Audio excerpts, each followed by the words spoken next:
series on what you should do if you just acquire one of these older Mercedes diesels, because I've always said over the years, you know, when you get one of these old diesels, the very first thing you want to do is a compression test. Well, today, yes, I have to follow my advice. I have to do a full physical exam on the engine of this 300D before I start doing anything else. Once again, you can't believe all the emails we've gotten over the years. People have put hundreds of dollars in these cars only to find out later on that their engine is worn out.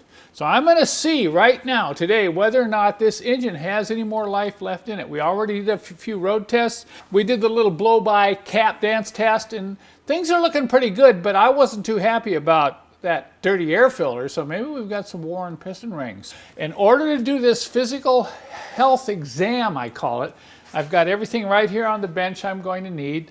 You know, I've got the compression tester. I've got the valve adjusting wrenches, because you have to adjust the valves. Before you do a compression test, you may not get accurate readings. I got a valve cover gasket. We've got to pull the injectors, so I've got heat shield washers. I got injector return hose. I've got the proper socket to remove the fuel injectors. So we're kind of ready to go. I've just completed a valve adjustment on this 300D, and I want to show you a few tips that I've learned over the years doing this job. Now keep in mind as you watch this, you can do this job yourself with one feeler gauge. But I prefer using two feeler gauges. I set one up for the intake, so I have 3 different feeler gauges out. One of them goes above the recommended clearance, one goes below. One for intake, one for exhaust.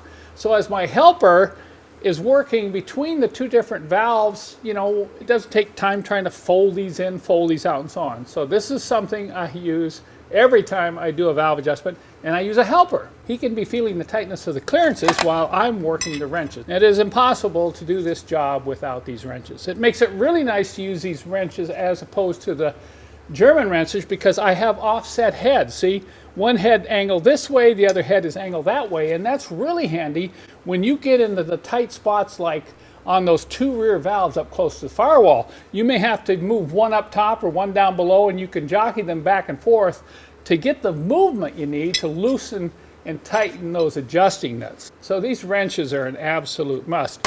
Now I do have the fuel injectors out right now because I'm doing a valve adjustment in preparation for doing a compression test.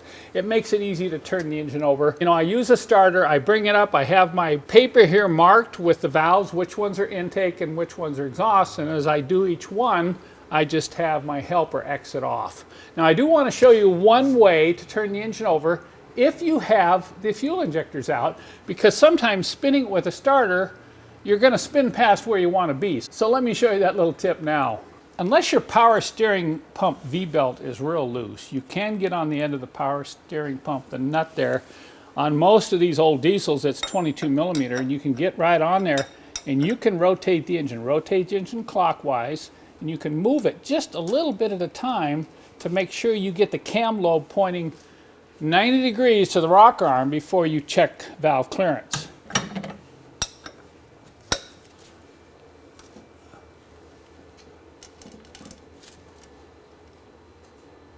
And for your information, the manual I've written on the complete procedure for adjusting the valves on these old diesels comes with the wrenches that you can purchase on my website.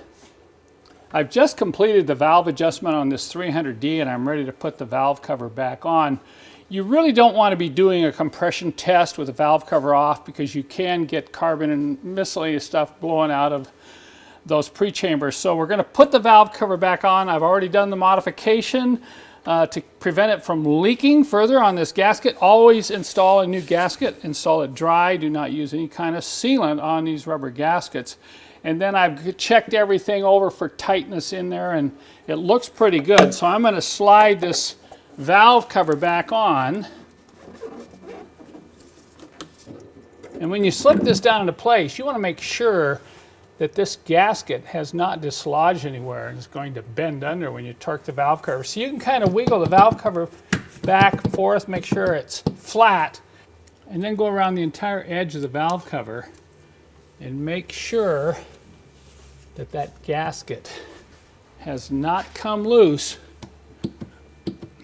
Okay, You see that's feeling really flat and good now. Now I'll go ahead and use the wave washers and the nuts. You want to use wave washers when you reinstall the nuts on these valve covers. It keeps from damaging the valve cover, spreads the load out, and keeps the nut tight, prevents it from loosening up.